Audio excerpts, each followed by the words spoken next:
Seu pastor pode estar te enganando e você pode estar gostando. Olá pessoal, sejam bem-vindos ao canal Livros e Teologia. Meu nome é Rafael Pablo e você está no Drops, um vídeo sem edição onde eu comento alguma notícia do mundo teológico. E hoje nós vamos tratar de um assunto bem delicado, que é sobre pastores enganadores e por que as pessoas seguem esse tipo de pastor. Muito bem, já parou para pensar por que existem muitas e muitas pessoas que seguem pastores picaretas por aí?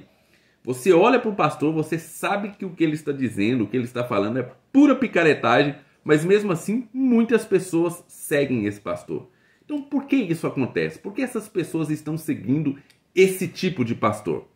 Bem, eu acredito que existem 3 motivos para as pessoas seguirem esse tipo de pastor. O primeiro deles é as pessoas podem ser inocentes. As pessoas podem ter aprendido do evangelho somente com aquele pastor e acreditar que realmente aquilo que ele fala é tudo que o evangelho é, que a verdade é realmente da mesma forma que ele está pregando. Então existem pessoas que realmente estão ali porque acreditam que aquela pregação é realmente o evangelho. Mas eu acredito que isso seja uma pequena parte do pessoal que segue esse tipo de pastor.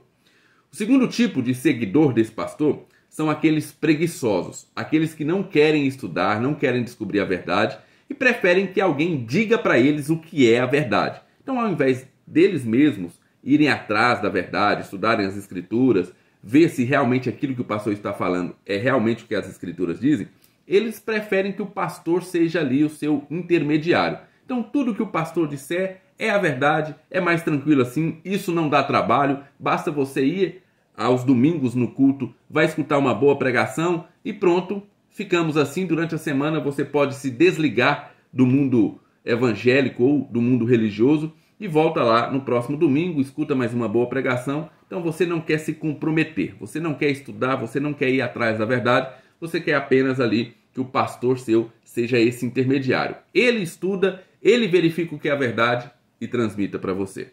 Bem, o terceiro nível de pessoas, ou terceiro tipo de pessoas que seguem esse tipo de pastor, são aqueles que estão gostando muito de ouvir aquele tipo de pregação.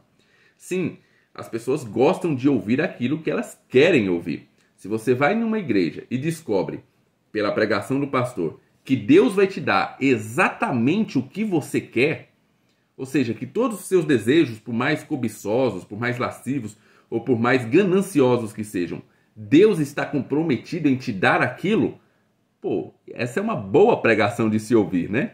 Você vai gostar disso. E aí você vai gostar de ficar ali naquele lugar. Afinal de contas, aquele pastor está prometendo para você que Deus vai te dar cada um dos seus desejos.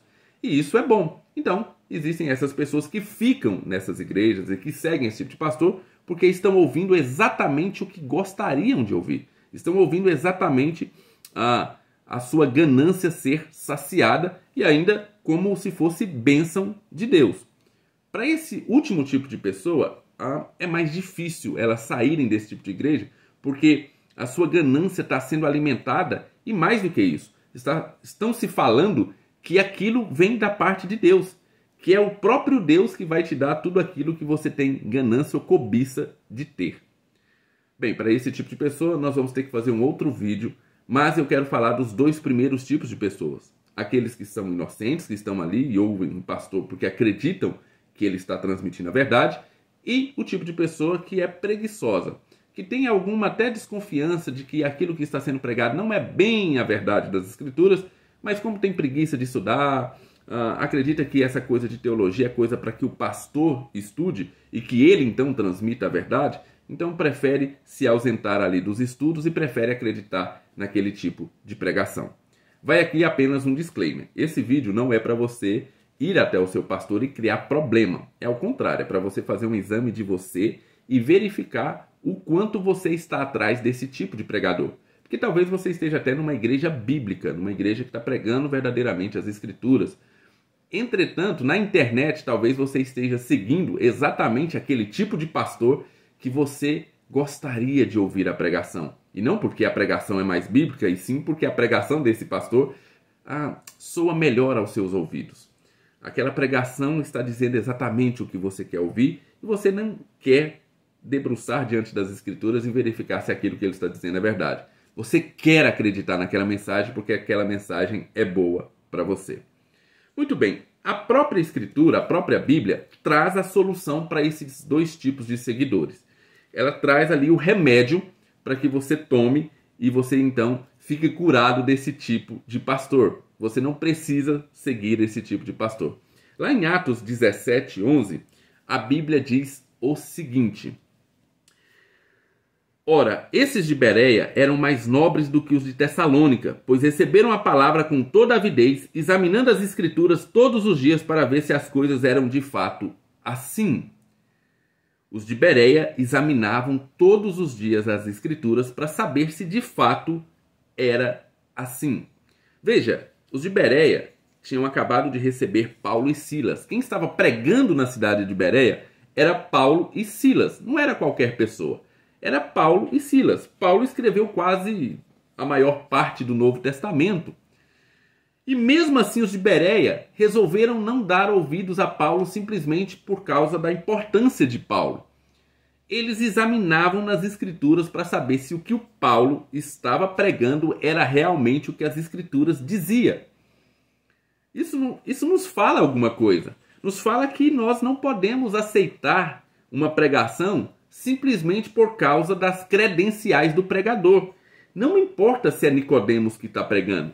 Não importa se é Hernandes Dias Lopes. Não importa quem é o pregador. Importa a mensagem. A mensagem é de acordo com as Escrituras. Os de Bereia foram chamados de mais nobre justamente por isso.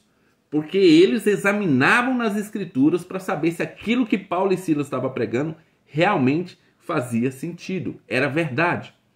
E veja, Paulo não ficou ofendido.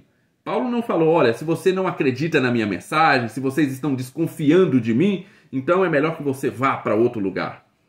Paulo não ficou ofendido. A Bíblia não nos conta isso. Deus também não reprovou a atitude dos bereanos.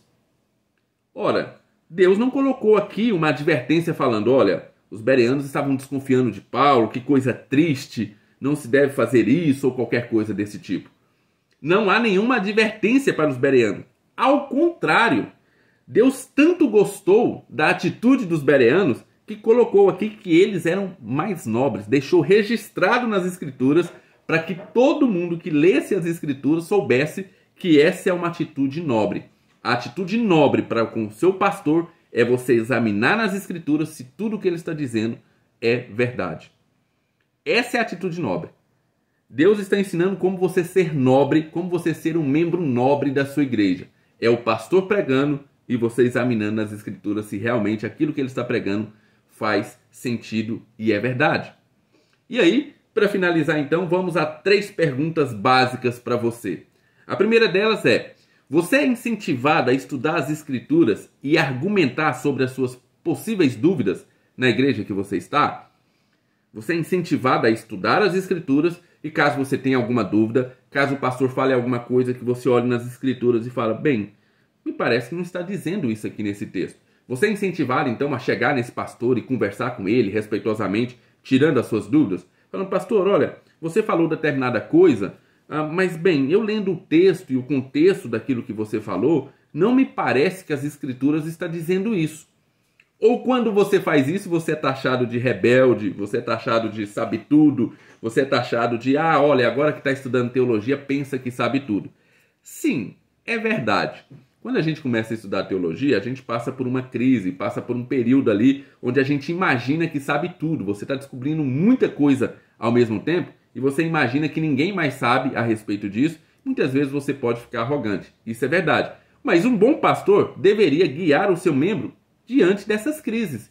Diante desse período onde ele acredita saber tudo, um bom pastor vai sentar com você, vai tirar suas dúvidas, vai te guiar, vai falar por que ele chegou àquela conclusão, porque ele tem uma informação que você não tem, talvez um estudo que você não tem, um estudo do grego, dos originais, e aí ele vai te explicar, essa palavra, apesar de estar traduzida assim, a melhor tradução para ela seria essa.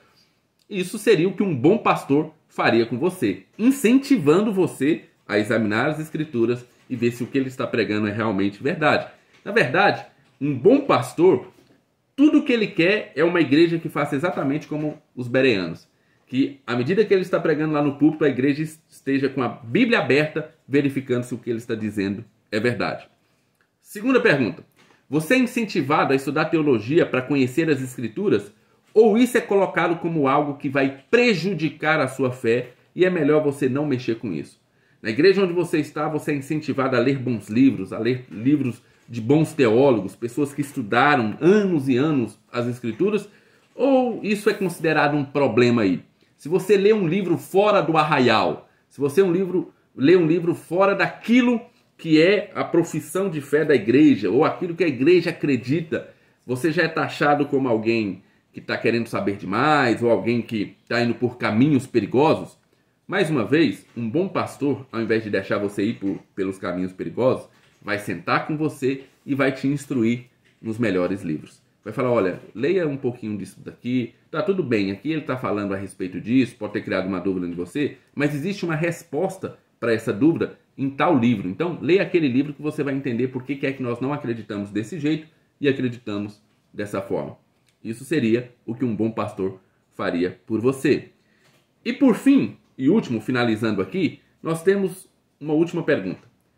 Na sua igreja, a pregação expositiva é o feijão com arroz ou a pregação temática é aquilo que domina?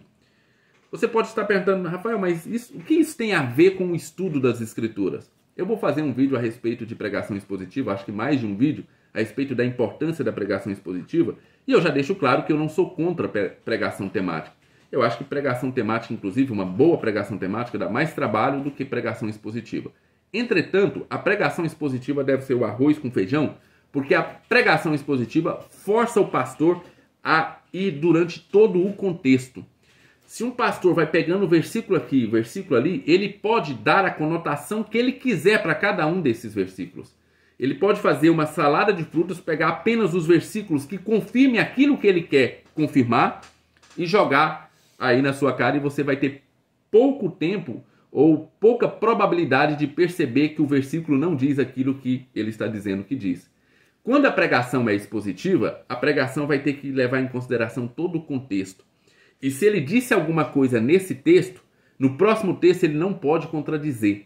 Ele não pode falar que o versículo é de uma forma aqui e lá no texto seguinte a pregação ser exatamente contrária à que foi a anterior.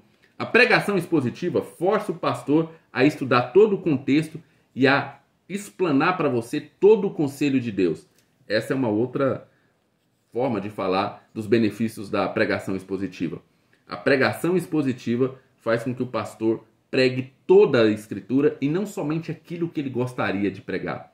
Sim, os pastores têm algumas mensagens preferidas, né? Ele vai querer levar sempre o assunto para um determinado argumento. Ele sempre vai tentar pender o assunto para uma determinada vertente. É normal, mas ao pregar expositivamente, isso vai ser sanado, porque ele vai ter que pregar todo o conselho. Ele não vai poder escolher o que ele vai pregar. Se ele pregou Atos 17 na pregação passada, ele vai ter que pregar Atos 18 nessa pregação. E se em Atos 18 tiver uma coisa que ele não domina muito bem, ou uma coisa que ele tem dificuldade, ou uma coisa que ele não quer que a igreja saiba, não vai ter jeito, ele vai ter que pregar em Atos 18. Então a pregação expositiva é um bom remédio para esse tipo de pastor. Ok? Muito bem, videozinho que não foi nada de drops, mas que foi necessário. Nós vamos continuar com vídeos como esse daqui, porque eu tenho outras coisas a respeito de estudo e de leitura que a Bíblia nos ensina. Se você gostou do vídeo, deixe o seu like. Se você não é inscrito, inscreva-se no canal. Vamos ter vídeos aqui, muitos vídeos parecidos com esses e outros vídeos falando de literatura. Fiquem com Deus, um abraço e até o nosso próximo vídeo.